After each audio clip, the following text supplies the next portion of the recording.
Mi padre me desheredó frente a toda la familia, delante de mis tíos, primos, socios, amigos de la infancia y hasta empleados de la empresa. Lo hizo con una copa de vino en la mano, con esa sonrisa fría que usaba cuando quería humillar sin levantar la voz. Pero lo que él no sabía era que la casa en la que estábamos cenando esa noche ni siquiera era suya.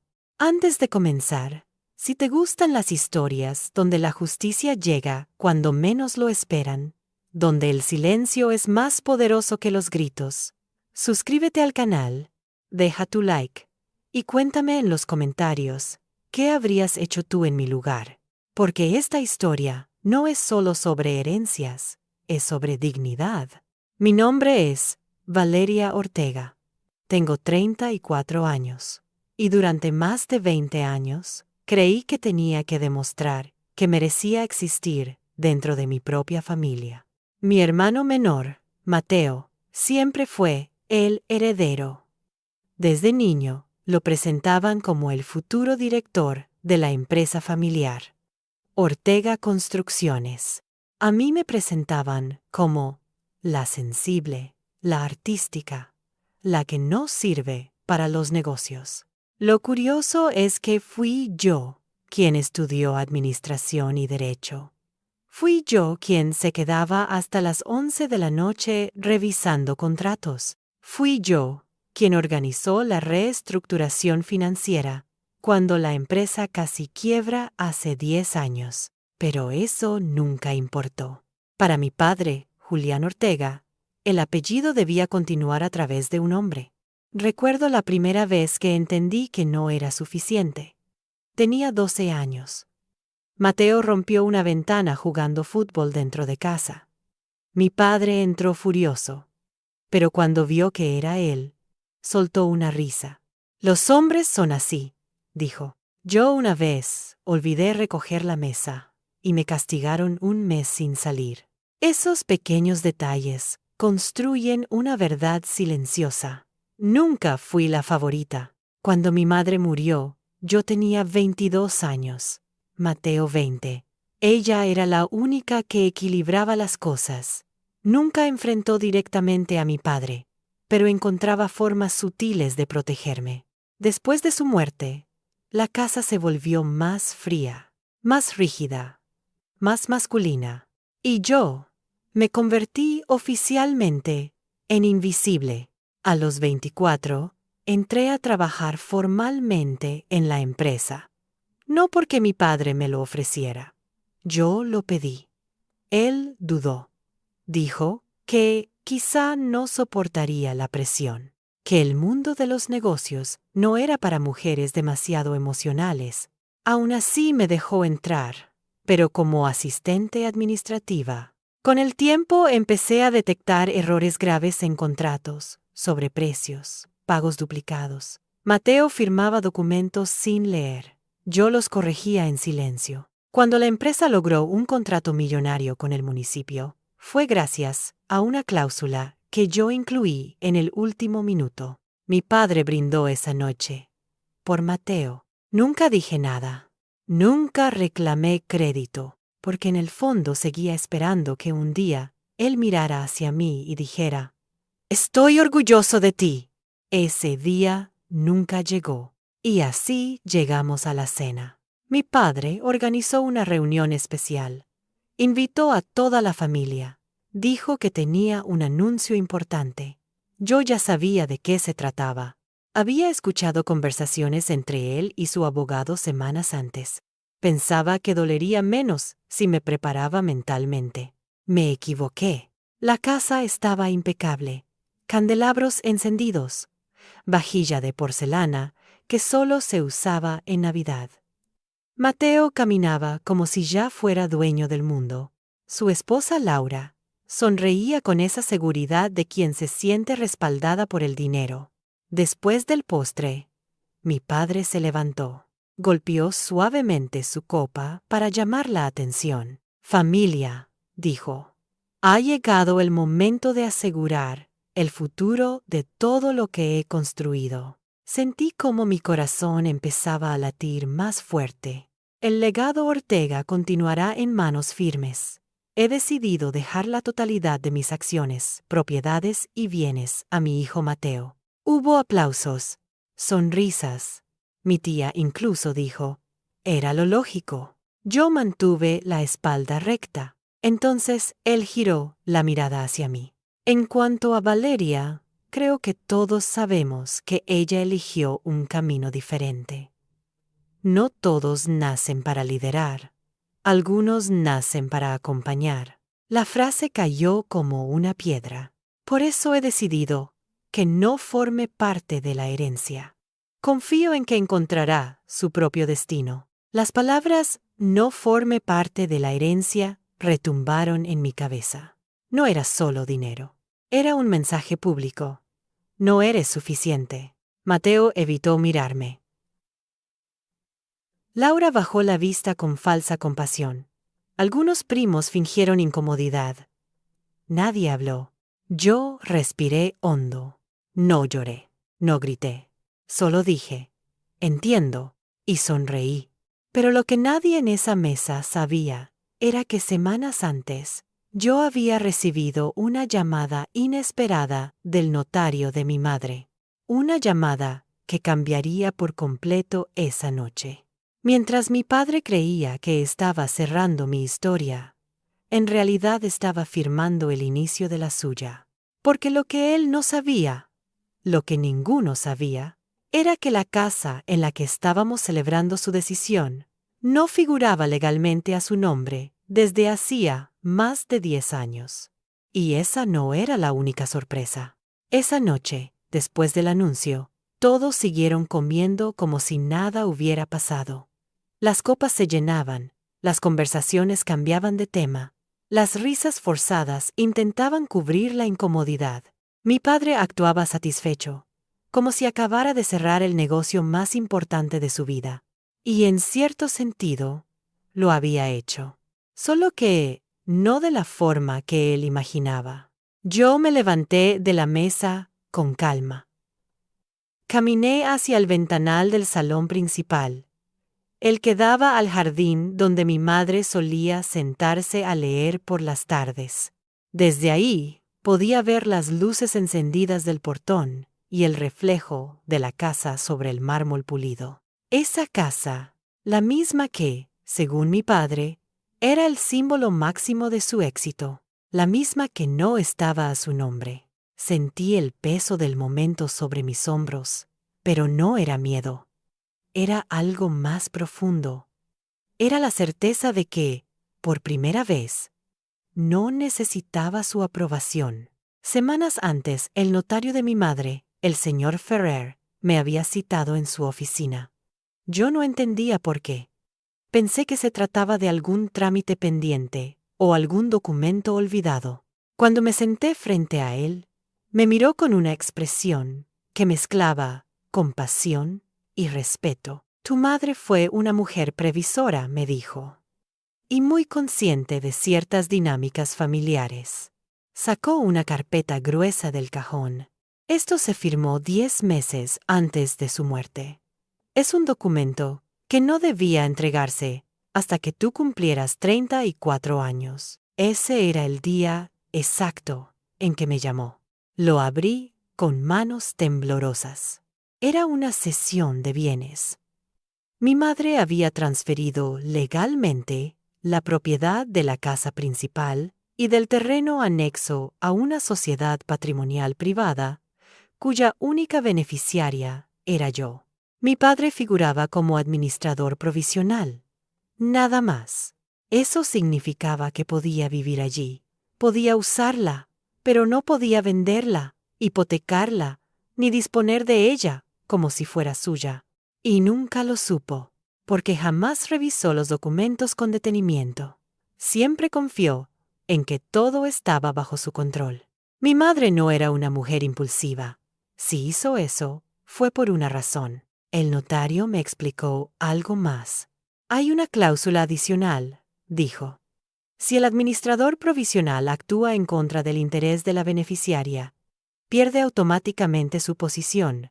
Esa frase quedó grabada en mi mente. Actúa en contra del interés de la beneficiaria. ¿Desheredarme públicamente contaba como eso? Probablemente no en términos emocionales. Pero en términos financieros y contractuales, sí.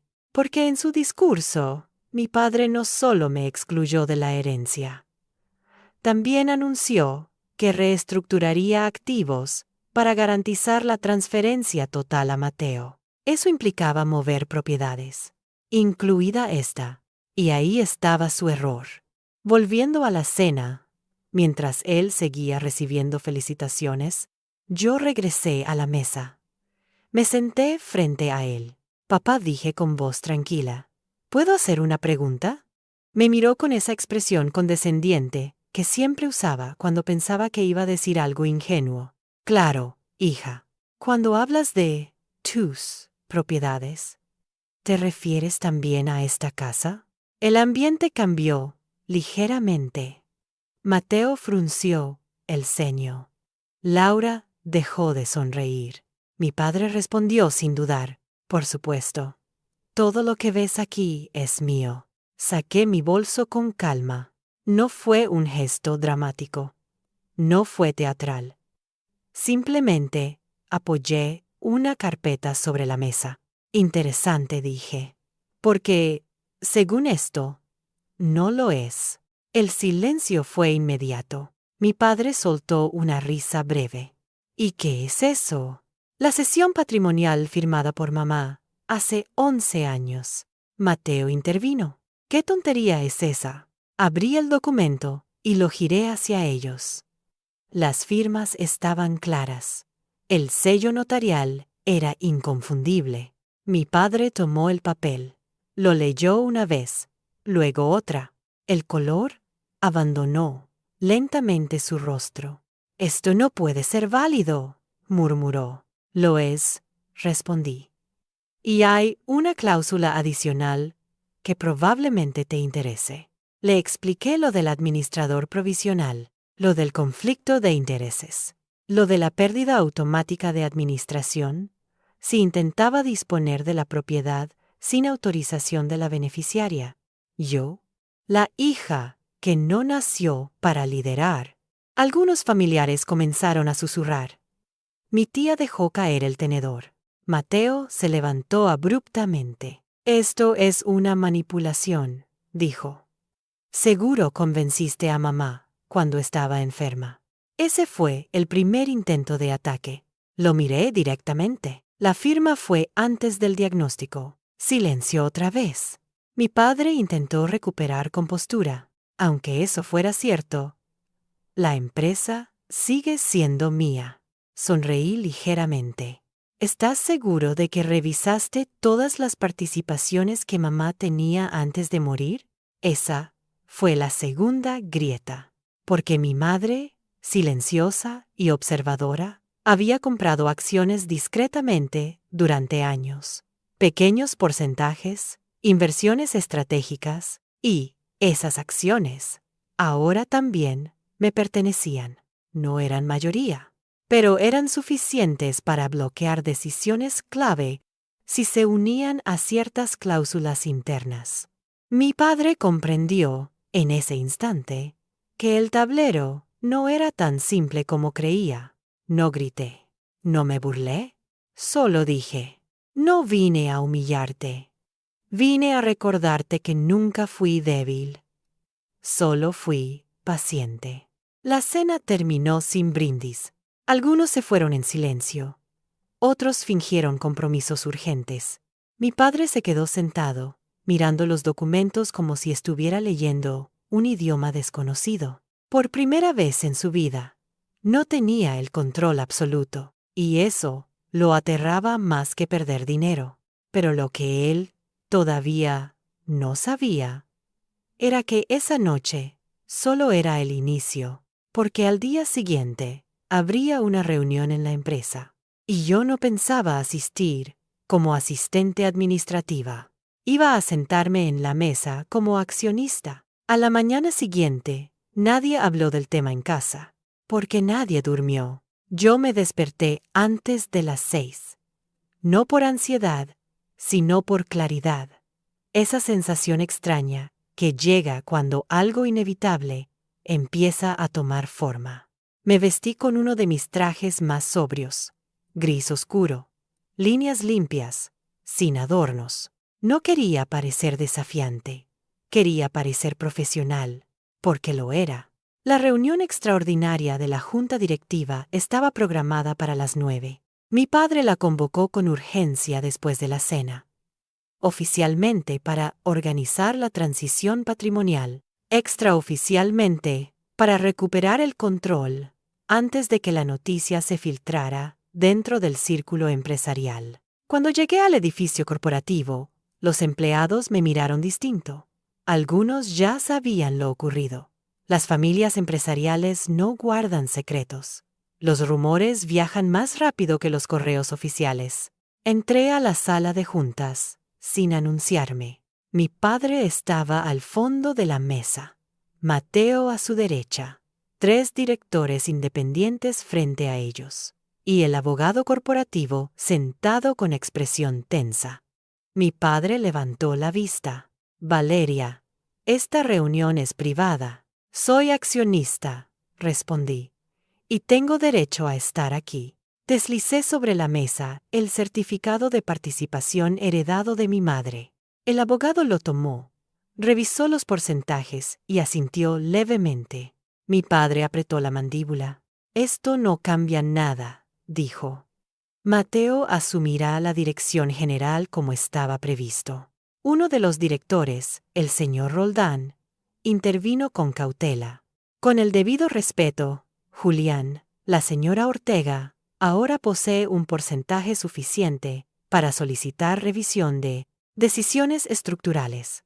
Esa frase fue como un golpe invisible. Mi padre intentó mantener la compostura. No estamos discutiendo eso. De hecho, sí dije con serenidad, porque cualquier movimiento sobre activos inmobiliarios afecta directamente la garantía patrimonial de la empresa, y la casa principal no puede usarse como respaldo sin mi autorización. Mateo golpeó la mesa. Eso es chantaje. Lo miré fijamente. No. Es gobernanza. El silencio fue más pesado que cualquier discusión. Yo no estaba ahí para vengarme impulsivamente. Estaba ahí para proteger una estructura que durante años yo misma había ayudado a sostener. Tomé la palabra con claridad. Durante los últimos 5 años, fui quien renegoció 3 contratos clave con el municipio. Fui quien detectó la irregularidad fiscal en el proyecto del norte. Fui quien reorganizó la deuda bancaria cuando el flujo de caja cayó en 2019. Nadie contradijo esos hechos, porque eran verificables. No vine a pelear por orgullo, continué. Vine a exigir transparencia. Si la dirección general va a cambiar, quiero auditoría externa independiente, completa. El abogado levantó la mirada, sorprendido. Eso significaba revisar todo. Mi padre sabía lo que implicaba. Mateo no tanto. ¿Estás insinuando algo?, preguntó mi padre. Estoy solicitando claridad. La diferencia es enorme.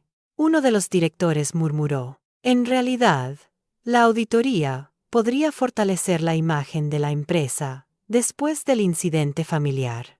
Incidente familiar. Así lo llamaban. Pero sabían que si la prensa empresarial olía debilidad interna, los inversionistas reaccionarían. Mi padre comprendió que no podía negarse sin parecer opaco. Está bien, dijo finalmente. Auditoría. Pero su mirada me prometía guerra. Y yo estaba preparada. La reunión terminó sin nombramientos oficiales, sin aplausos, sin celebraciones. Mateo salió primero, furioso. Yo me quedé unos minutos más. Roldán se acercó. No esperaba esto de ti, dijo. Nunca esperaron nada de mí, respondí. Él sonrió levemente. Tal vez ese fue el error. Esa tarde, mientras regresaba a casa, comprendí que el conflicto ya no era doméstico, era estructural, y había algo más. La auditoría no solo revisaría cuentas recientes, revisaría 10 años. 10 años donde Mateo firmó decisiones apresuradas. 10 años donde mi padre movió activos, confiando en que nadie cuestionaría su autoridad. Y yo conocía exactamente dónde mirar, no porque quisiera destruirlos, sino porque durante años fui quien corrigió silenciosamente errores que jamás debieron ocurrir. Esa noche, mi padre intentó hablar conmigo en el pasillo. «¿Estás exagerando esto?», dijo. No respondí. «Lo estoy equilibrando. La familia no se lleva a tribunales. La familia tampoco se humilla en público». Nos miramos durante segundos largos. Por primera vez, no vi autoridad en sus ojos. Vi incertidumbre. Y quizá algo más. Miedo. Pero todavía no sabía lo que la auditoría revelaría semanas después, porque lo que comenzó como una revisión administrativa terminaría exponiendo decisiones que incluso yo desconocía. Y cuando la verdad empezó a salir a la luz, no fue solo el control lo que estuvo en juego, fue la reputación completa del apellido Ortega. La auditoría comenzó una semana después de aquella reunión. Mi padre intentó aparentar normalidad frente a los empleados, pero el edificio entero sabía que algo estaba ocurriendo. Cuando una empresa familiar anuncia una revisión externa, voluntaria, no es señal de tranquilidad, es señal de fractura. La firma auditora llegó con 4 especialistas. Se instalaron en una sala cerrada del segundo piso. Solicitaron acceso completo a los libros contables, contratos, transferencias, movimientos de activos y decisiones estratégicas de la última década. Yo no interferí, no sugerí, no señalé directamente nada. Simplemente observé. Mi padre evitaba cruzar miradas conmigo en los pasillos.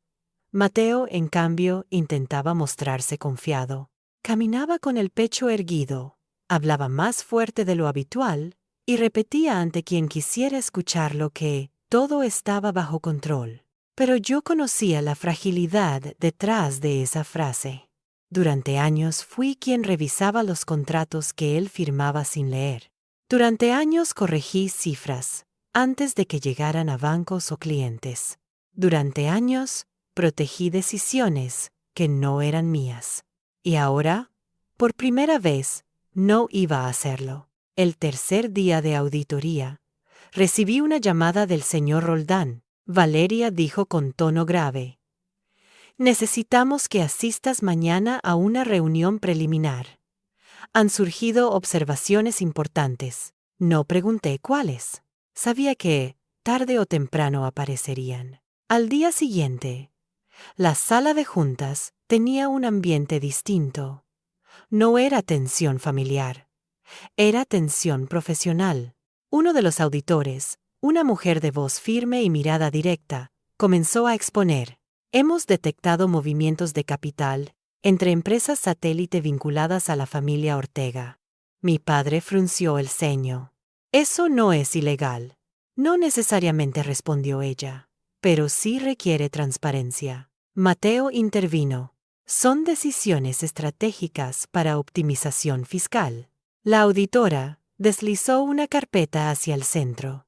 En 3 de esas transferencias, los montos superan el límite aprobado por la junta directiva.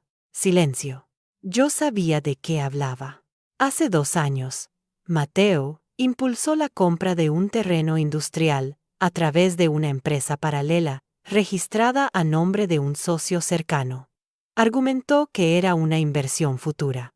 Nunca presentó evaluación de riesgos formal. Y ahora, según los documentos, ese terreno estaba sobrevalorado en casi un 30%. Mi padre tomó la palabra. «Eso fue aprobado internamente». «No hay acta firmada por mayoría», respondió la auditora. Mateo miró hacia el abogado. El abogado evitó su mirada. Ahí comenzó la verdadera caída. La auditoría continuó revelando inconsistencias. contratos adjudicados sin licitación adecuada, pagos adelantados sin garantías suficientes, préstamos internos a corto plazo con tasas inusualmente bajas. Nada que por sí solo destruyera la empresa. Pero juntos dibujaban un patrón de decisiones impulsivas y exceso de confianza. Mi padre intentó minimizarlo. Errores administrativos. Nada más. Pero los directores independientes empezaron a intercambiar miradas que no me gustaron. No eran miradas de enojo, eran miradas de cálculo. Porque cuando una empresa familiar muestra debilidad, los inversionistas huelen oportunidad. La auditora continuó. Hay otro punto relevante. La empresa utilizó como garantía patrimonial un inmueble que actualmente no figura legalmente a nombre del señor Julián Ortega. Todas las miradas giraron hacia mí. Mi padre se tensó. Eso es temporal. No según el registro público, dijo ella. Ahí estaba. La casa, el símbolo de su autoridad, la base de su narrativa. Y jurídicamente, no le pertenecía. Mateo se levantó de golpe. Esto es una conspiración. La auditora mantuvo la calma. Los documentos hablan por sí solos. Yo no dije nada. No hacía falta. El señor Roldán intervino. Ante esta situación, propongo suspender cualquier transición de liderazgo hasta que concluya la auditoría final. Mi padre abrió la boca para protestar, pero comprendió que forzar la situación solo lo haría parecer desesperado. La reunión terminó sin aplausos, sin declaraciones, sin vencedores visibles, pero el equilibrio había cambiado. Esa noche, en casa, mi padre me buscó en la biblioteca. ¿Era esto lo que querías?, preguntó con voz más baja de lo habitual. No respondí con sinceridad. Lo que quería era respeto. Se quedó en silencio. Por primera vez, parecía cansado. Tu madre siempre te protegió demasiado. No dije. Me preparó. No hubo gritos. No hubo amenazas. Solo un reconocimiento tácito de que las cosas ya no podían volver atrás. Pero la auditoría aún no había terminado. Y lo que descubrirían en la segunda fase no solo afectaría la dirección de la empresa, afectaría la reputación personal de Mateo. Y cuando ese detalle salió a la luz, incluso mi padre tuvo que elegir entre proteger a su hijo o salvar el apellido Ortega. La segunda fase de la auditoría comenzó con una revisión detallada de los proyectos ejecutados durante los últimos 4 años. No era una simple comprobación de cifras, era una disección completa del corazón financiero de la empresa. Yo sabía que, si había algo realmente grave, aparecería ahí. Mateo siempre había sido impulsivo, no era incompetente, pero confiaba demasiado en su intuición y en la protección de nuestro padre. Creía que el apellido Ortega lo blindaba contra cualquier consecuencia. Ese fue su error más grande. 3 días después, la firma auditora solicitó otra reunión extraordinaria. Esta vez, el ambiente no era tenso, era frío. La auditora principal comenzó sin rodeos. Hemos identificado un contrato de adquisición industrial, firmado hace 22 meses. El terreno fue comprado a través de una sociedad intermedia, vinculada indirectamente al señor Mateo Ortega. Mi hermano se inclinó hacia adelante. Eso ya fue aclarado. Es una empresa asociada. Lo que no fue aclarado, continuó ella, es que dicha empresa adquirió el terreno por un valor significativamente menor, 6 semanas antes de revenderlo a Ortega Construcciones. El silencio fue inmediato. ¿Cuál es la diferencia?, preguntó Roldán. Un margen del 38%. Las palabras quedaron suspendidas en el aire. Mi padre miró a Mateo. Explícalo. Mateo respiró hondo. Fue una oportunidad estratégica. El terreno iba a aumentar de valor. Yo asumí el riesgo inicial. La auditora respondió con precisión quirúrgica: el problema no es la ganancia, es el conflicto de interés no declarado. Como director operativo, el señor Mateo tenía la obligación de informar cualquier participación indirecta en operaciones vinculadas. Yo cerré los ojos un segundo. Sabía que eso venía. Durante años revisé documentos que olían a decisiones apresuradas. Nunca tuve pruebas suficientes para acusar nada, solo intuiciones y cifras que no cuadraban del todo. Ahora estaban frente a todos. Mi padre se levantó lentamente. ¿Estás diciendo que mi hijo desvió fondos? Estoy diciendo que hay una posible autonegociación sin aprobación formal de la Junta. Eso era aún peor, porque no implicaba necesariamente delito penal inmediato, pero sí violación de normas internas de gobernanza corporativa. Y en el mundo empresarial, la reputación lo es todo. Mateo intentó recuperar control. Esto es exagerado. El valor del terreno aumentó. Pero la empresa pagó sobreprecio, dijo la auditora. Y no hubo acta donde conste que la Junta autorizó esa estructura. Los directores independientes intercambiaron miradas incómodas. Uno de ellos habló: si esto se filtra, afectará nuestra relación con bancos. Ahí estaba la palabra clave: bancos. El crédito es sangre en una empresa constructora. Sin confianza financiera, no hay proyectos. Mi padre se volvió hacia Mateo. ¿Por qué no lo declaraste? Mi hermano titubeó. No creí que fuera necesario. Y en esa frase se concentró toda la tragedia. No creí que fuera necesario. Durante años, él actuó bajo esa lógica, porque nadie lo cuestionaba. Porque yo lo protegía sin que lo supiera. Porque mi padre siempre asumía que su hijo jamás cometería errores graves. Pero ahora, frente a documentos oficiales, no había espacio para suposiciones. La auditora continuó: recomendamos suspensión temporal del señor Mateo Ortega de cualquier función ejecutiva hasta que concluya la investigación interna. Mi padre golpeó la mesa. Eso es inaceptable. Roldán respondió con firmeza inesperada: es prudente. Yo no hablé. No necesitaba hacerlo. No era mi batalla personal. Era una consecuencia estructural. Mateo me miró con rabia. Esto es lo que querías. Lo miré sin alterar la voz. Lo que quería era transparencia. La diferencia volvió a resonar. Mi padre entendió que, si defendía a Mateo sin reservas, arriesgaba la estabilidad de la empresa completa. Y entonces ocurrió algo que nunca imaginé escuchar. Mateo, dijo mi padre con tono firme: entrega temporalmente tus funciones. Mi hermano lo miró como si hubiera sido traicionado. ¿Me estás apartando?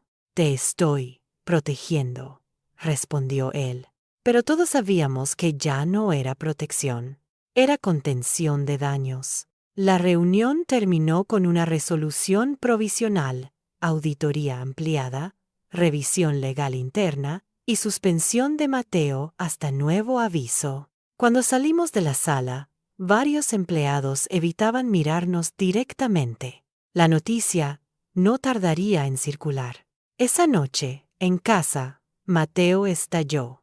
«Esto es culpa tuya», me gritó en el pasillo. «Siempre quisiste quitarme todo». Lo miré con serenidad. «Nunca quise quitarte nada. Solo quise que hicieras bien las cosas». Mi padre apareció detrás de él. Por primera vez, no gritó: «Vete a descansar, Mateo». Mi hermano subió las escaleras sin mirar atrás. Yo me quedé frente a mi padre. «No fue mi intención destruirlo», dije. Él respiró lentamente. «Lo sé». Pero había algo más en sus ojos, algo que no había visto antes. Duda, porque ahora debía preguntarse algo que nunca consideró. Si Mateo había tomado decisiones ocultas, ¿cuántas más podrían existir? Y la auditoría aún no había terminado. Faltaba revisar los contratos municipales más grandes, contratos que, si presentaban irregularidades, podrían abrir la puerta no solo a sanciones internas, sino a investigación externa.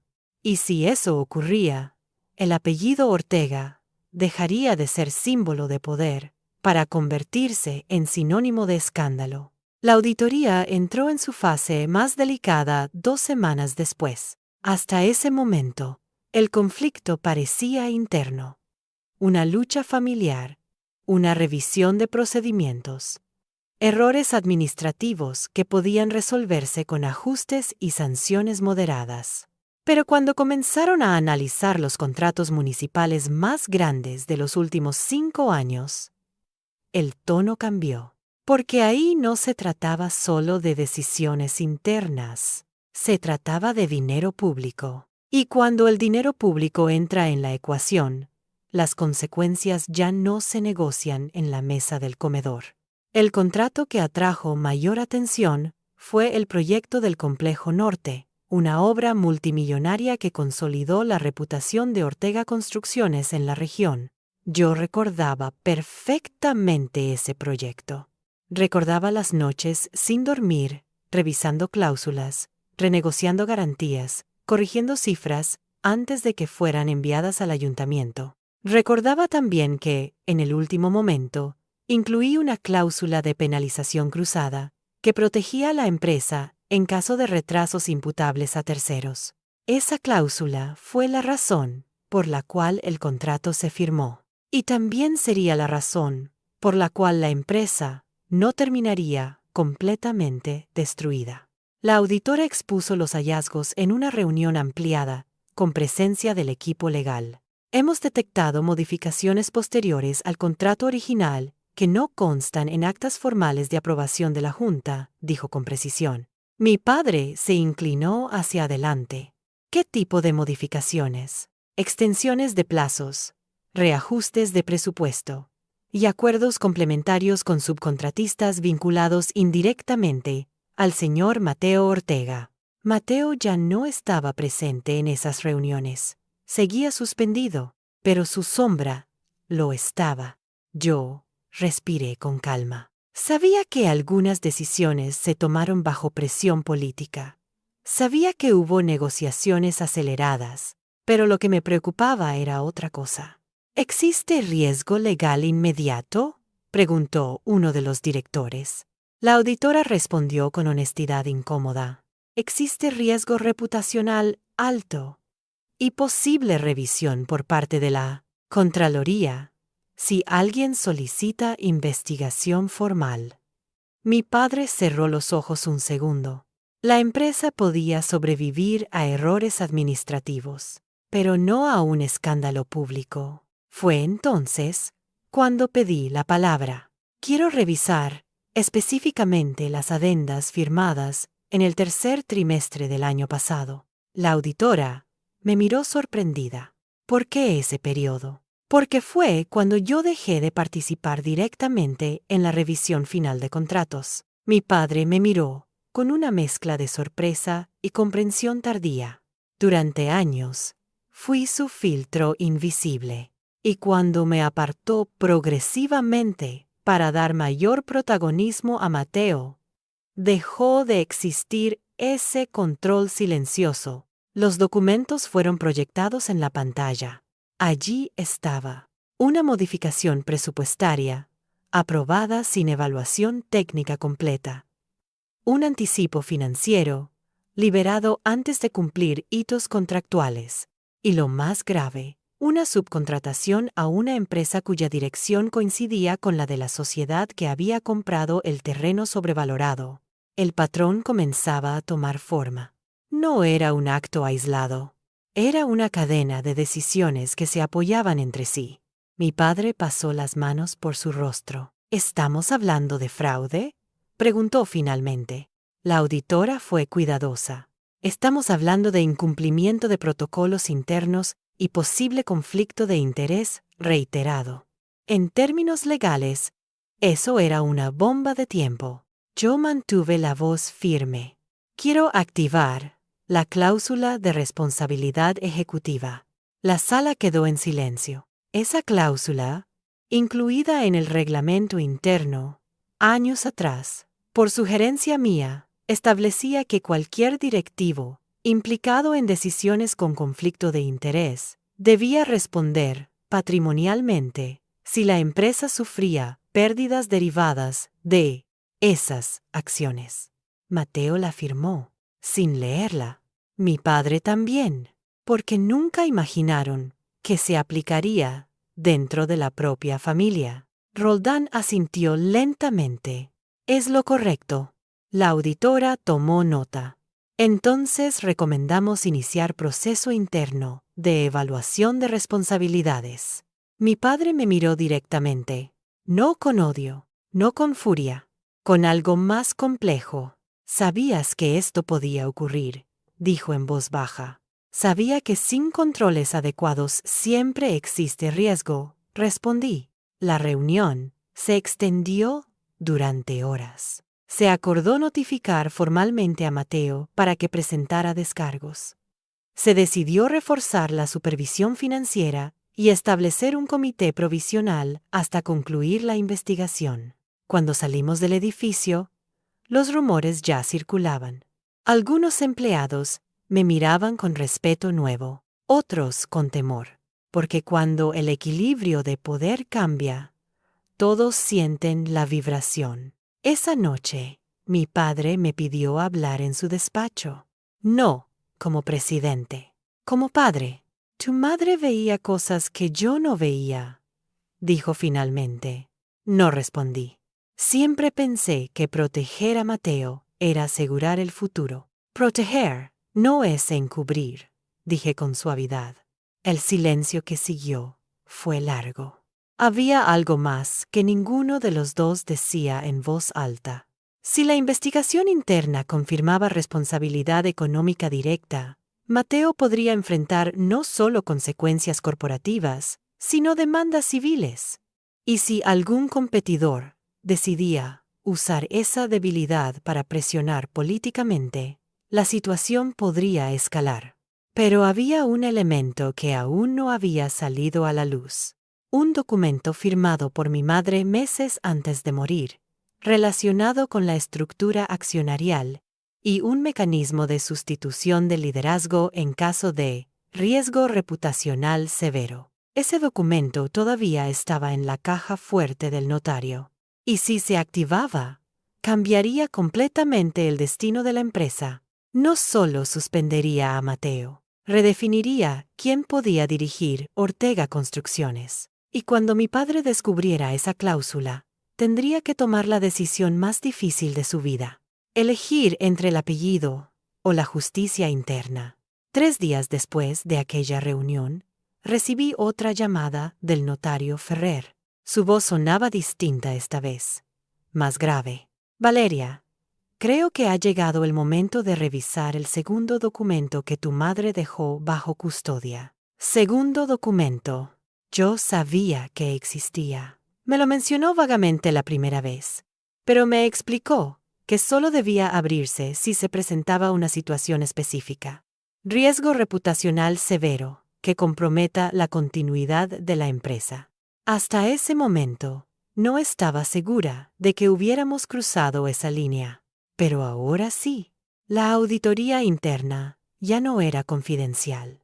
Un medio económico local publicó un artículo insinuando irregularidades en la estructura directiva de Ortega Construcciones.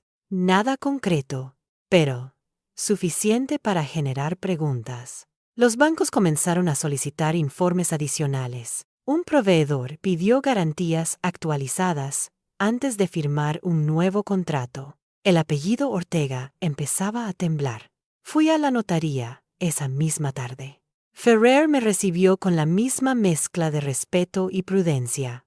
Sacó una caja metálica del archivo principal. La abrió frente a mí. Dentro había un sobresellado con la caligrafía de mi madre. Reconocí su letra inmediatamente. Para Valeria, solo si el equilibrio se rompe. Respiré profundo antes de abrirlo. Era un documento legal complementario al primero. Mi madre había creado un mecanismo de sustitución ejecutiva. Si la empresa enfrentaba riesgo reputacional grave, derivado de decisiones de la dirección general, el accionista beneficiario, yo tenía derecho a convocar junta extraordinaria para votar una reestructuración completa del liderazgo. Y había algo más. Mi madre había previsto que, en caso de conflicto de interés reiterado o daño financiero potencial atribuible a un directivo, la presidencia del consejo podía ser separada de la dirección ejecutiva. Eso significaba que mi padre podría conservar el título honorario, pero perdería el control operativo, y la dirección ejecutiva quedaría en manos del accionista que garantizara estabilidad financiera. Yo me quedé en silencio varios minutos.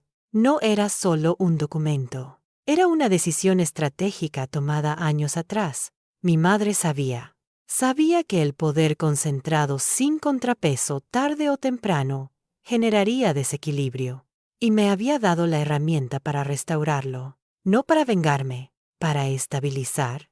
Regresé a casa con el sobre cerrado nuevamente. Mi padre estaba en el despacho cuando entré. Parecía más envejecido que semanas atrás. Los bancos pidieron reunión, dijo sin saludar. Lo sé. Me senté frente a él. Coloqué el documento sobre el escritorio. Mamá dejó algo más. Lo miró con desconfianza. ¿Otra sorpresa? No. Una previsión. Leyó en silencio. Su rostro cambió lentamente. No por rabia, por comprensión tardía. Ella nunca confió del todo en mí, murmuró. Ella confiaba en el equilibrio, respondí. El documento no lo destituía automáticamente. Le ofrecía una opción. Podía aceptar una transición ordenada, mantener su reputación intacta y proteger a la empresa. O podía resistirse, forzar una votación conflictiva y arriesgar una fractura pública. La diferencia era crucial. Esa noche no discutimos. Solo dejamos el documento sobre la mesa. Al día siguiente convoqué junta extraordinaria. Los directores llegaron con semblante serio. Los auditores presentaron el informe final preliminar. Existía riesgo financiero moderado, conflicto de interés confirmado y potencial impacto reputacional alto si la prensa ampliaba cobertura. Era suficiente para activar la cláusula. Tomé la palabra con calma. No estoy aquí para destruir lo que mi padre construyó. Estoy aquí para protegerlo. Propuse una reestructuración inmediata, separación de presidencia y dirección ejecutiva. Nombramiento de dirección interina profesional. Comité independiente de cumplimiento. Suspensión formal de Mateo hasta resolución legal interna. Roldán apoyó la propuesta. El abogado confirmó que el mecanismo era válido. Todas las miradas fueron hacia mi padre. Tenía dos caminos. Podía pelear o podía aceptar. Lo vi respirar profundamente. Por primera vez, no hablaba como empresario. Hablaba como hombre cansado. Acepto la reestructuración, dijo finalmente. Mateo no estaba presente. Cuando se enteró, llegó furioso al edificio. «Le entregaste todo», le gritó a nuestro padre. Mi padre respondió con una frase que jamás pensé escuchar. «No entregué nada. Intento salvar lo que tú pusiste en riesgo». Mateo me miró con odio. «Esto no termina aquí». Lo miré con serenidad. No tenía que empezar así. Esa tarde se anunció oficialmente la reestructuración. El comunicado fue cuidadoso, técnico, sin mencionar conflictos familiares. Habló de fortalecimiento de gobernanza. La bolsa reaccionó con ligera caída inicial y recuperación al día siguiente, porque el mercado respeta la transparencia. Pero aún quedaba algo pendiente. La cláusula de responsabilidad ejecutiva implicaba evaluación patrimonial de las decisiones de Mateo. Y, si se confirmaba perjuicio económico directo, tendría que responder con sus propios bienes. Eso ya no era política corporativa, era consecuencia real. Y ahí estaba el verdadero punto de quiebre, porque la empresa podía reestructurarse, la reputación podía recuperarse, pero la relación familiar ya estaba rota. Y la pregunta que quedaba flotando era una sola.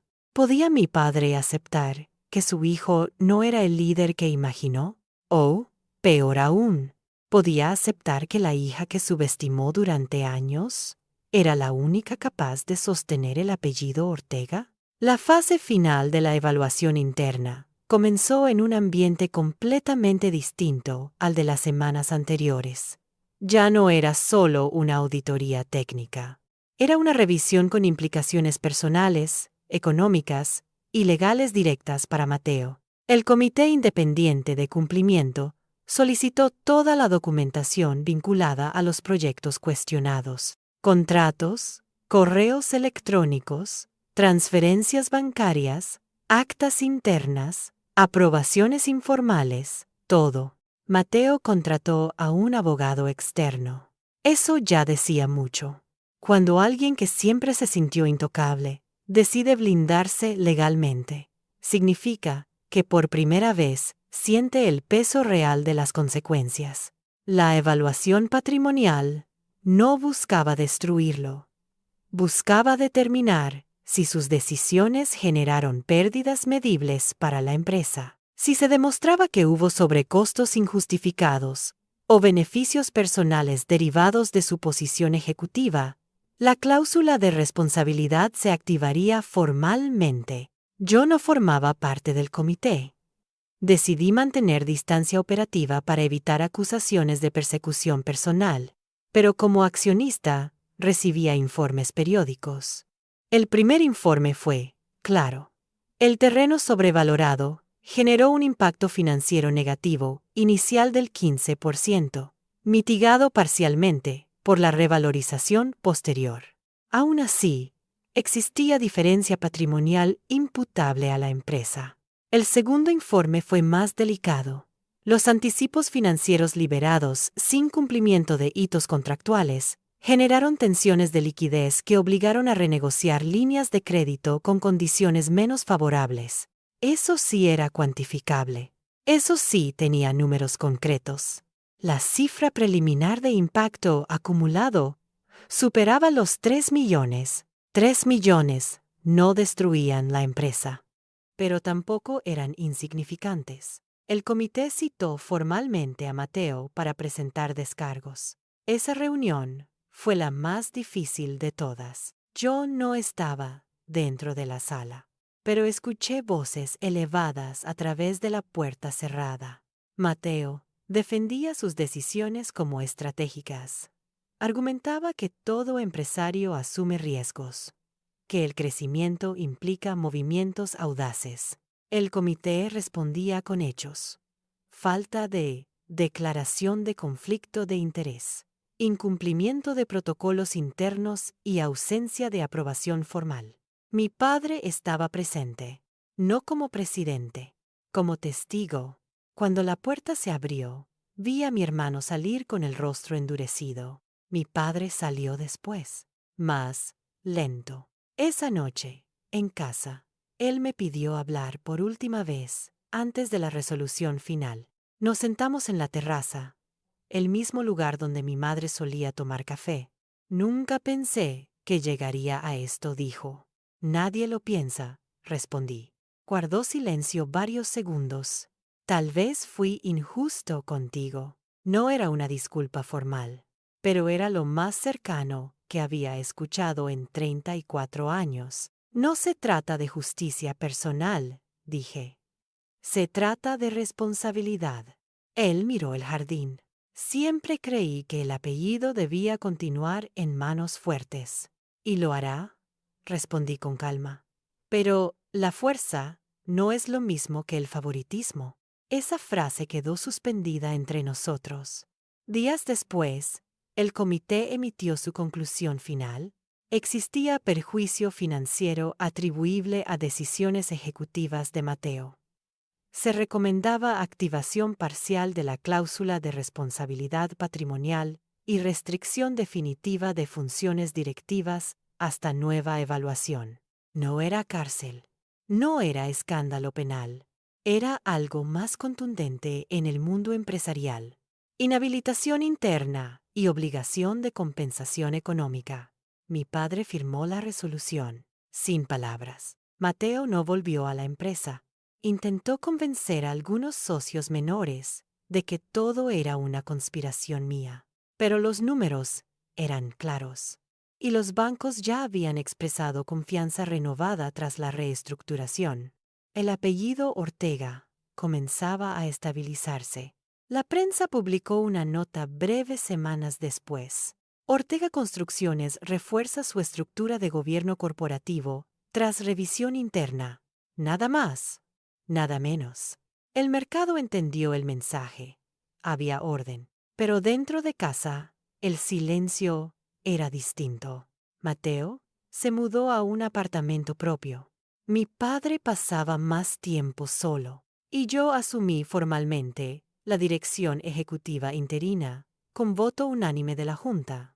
No hubo celebración, no hubo brindis, solo una firma que simbolizaba algo que jamás pedí directamente, pero que siempre estuve preparada para sostener. A veces el poder no se arrebata, se asume cuando los demás ya no pueden cargarlo. Sin embargo, aún quedaba un último capítulo, no empresarial, personal, una conversación final con mi padre, que cerraría el ciclo iniciado aquella noche en la cena. Porque más allá de contratos, auditorías y cláusulas legales, quedaba una pregunta esencial. ¿Puede una familia reconstruirse después de romperse públicamente? El día que asumí oficialmente la dirección ejecutiva de Ortega Construcciones, no hubo aplausos, ni flores, ni discursos emotivos. Solo un acta firmada, una votación unánime y una responsabilidad que pesaba más que cualquier reconocimiento. Pero el verdadero cierre de esta historia no ocurrió en la sala de juntas. Ocurrió en casa. Una semana después de la resolución definitiva contra Mateo, mi padre me pidió que lo acompañara al despacho familiar. No al de la empresa, al de la casa. Ese mismo despacho donde tantas veces escuché que no era lo suficientemente fuerte, donde tantas veces me dijeron que el liderazgo no era para mí. Entré sin prisa. Él estaba sentado frente al escritorio de madera oscura, con un sobre en la mano. Se veía distinto, no derrotado, pero sí transformado. He estado revisando documentos antiguos, dijo, sin mirarme directamente. Cartas de tu madre. Notas que dejó en archivos que nunca abrí. No respondí. Aprendí hace tiempo que el silencio es más poderoso que cualquier reproche. Siempre pensé que ella exageraba cuando hablaba de equilibrio, continuó. Creí que la firmeza era suficiente para sostener una familia y una empresa. Levantó la vista. Estaba equivocado. Esa fue la primera vez que escuché esas palabras de su boca. No eran un discurso, no eran un gesto público, eran una confesión privada. Yo no quería destruir nada, dije con calma. Solo quería que lo que construiste fuera sostenible.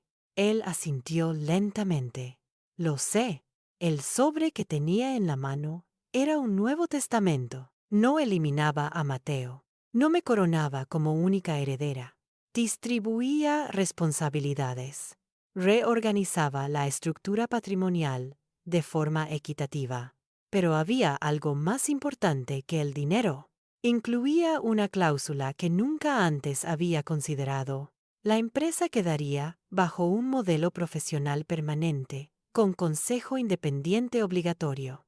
Ningún miembro de la familia podría ocupar simultáneamente presidencia y dirección ejecutiva sin aprobación externa. Era, en esencia, una renuncia al control absoluto. No quiero que esto vuelva a romperse, dijo. En ese instante, comprendí algo que tardé años en aceptar. Mi padre no fue un villano. Fue un hombre criado bajo una idea rígida de poder. Una idea que confundía liderazgo con dominio. Y cuando esa idea se quebró, no supo reaccionar hasta que ya era inevitable. Mateo no asistió a esa conversación. No estaba preparado. Durante meses intentó justificar sus decisiones. Argumentó que yo había manipulado todo para desplazarlo. Pero el tiempo tiene una forma curiosa de revelar verdades. Sin el peso de la empresa, sin la presión constante de demostrar que era el heredero perfecto, comenzó a entender sus propios errores. No nos reconciliamos de inmediato. Eso no ocurre en historias reales. Pero dejó de atacarme. Dejó de acusarme. Y en algún punto, meses después, me envió un mensaje breve. Quizá necesitaba caer. No respondí enseguida, porque a veces el perdón no es una palabra, es un proceso. La empresa, por su parte, comenzó a estabilizarse. La reestructuración fortaleció relaciones bancarias. La transparencia generó confianza renovada en proveedores. Nuevos contratos llegaron no por el apellido, sino por la reputación restaurada. Y eso fue lo más significativo. Por primera vez, Ortega Construcciones dejó de depender del mito del patriarca. Dependía de procesos, de estructura, de responsabilidad compartida. Un año después, en una asamblea general, uno de los inversionistas externos hizo un comentario que jamás olvidaré. Lo que salvó esta empresa no fue el poder, fue el equilibrio. Y entendí que esa palabra, la misma que mi madre escribió en su sobre, había sido el verdadero eje de todo. No gané una guerra, no derroté a nadie. Restauré un balance que nunca debió romperse. La noche final, meses después, mi padre y yo cenamos en el mismo comedor donde comenzó todo. No hubo discursos, no hubo recriminaciones, solo una conversación sencilla. Siempre fuiste fuerte, me dijo finalmente. Solo que yo no sabía reconocer esa forma de fortaleza. No necesitaba más que eso, porque la verdadera herencia no fue la empresa, no fueron las acciones, no fue la casa. Fue la capacidad de sostener lo que otros pusieron en riesgo sin convertir el dolor en venganza. Muchos creen que esta historia es sobre una hija que venció a su padre. No lo es. Es sobre una mujer que dejó de pedir permiso para existir. Y cuando dejó de buscar aprobación, empezó a construir desde la convicción.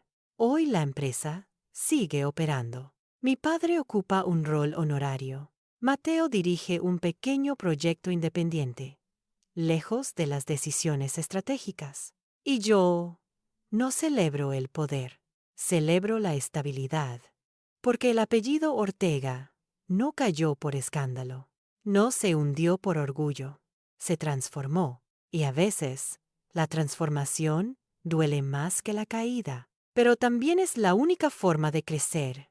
Si esta historia te hizo reflexionar sobre el poder, la familia y la responsabilidad, déjame tu comentario. Quiero saber qué habrías hecho tú en mi lugar. Y recuerda algo, el verdadero liderazgo no se impone, se demuestra cuando todo tiembla. Y si esta historia te recordó que el poder sin equilibrio siempre termina cayendo, entonces suscríbete al canal, activa la campana y acompáñanos en las próximas historias donde la justicia no siempre llega rápido, pero siempre llega. Déjame en los comentarios. ¿Habrías hecho lo mismo que Valeria? ¿O habrías elegido el silencio?